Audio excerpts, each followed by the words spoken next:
Lison et Leïla, qui sont dans le même collège et ont les mêmes amis, veulent toutes les deux faire un bac pro ASSP ou un bac pro commerce, à Martin Luther King ou à Jean Racine. Leïla a fait ses vœux dans cet ordre, Lison a fait ses vœux dans cet ordre. Les deux amies sont toutes les deux admises en commerce, mais pas dans le même établissement. Quel est alors le seul critère à prendre en compte pour savoir qui de Lison ou de Leïla est affecté à Martin Luther King? La réponse est la différence de notes en mathématiques. En effet, les deux élèves ont placé Martin Luther King avant Jean Racine, puisque l'une est prise et pas l'autre, c'est bien l'élève ayant les meilleurs résultats qui est admise sur ce vœu. Retenons ceci. Le rang du vœu n'intervient qu'en dernier ressort.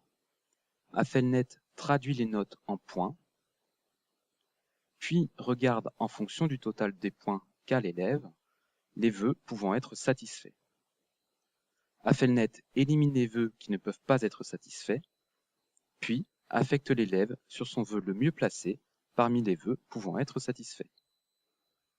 Le rang du vœu n'a donc une incidence que pour l'élève lui-même, il n'intervient pas pour départager les élèves entre eux. En résumé, s'il veut avoir le choix ou augmenter ses chances d'être admis dans la formation qu'il vise, l'élève doit se mobiliser scolairement.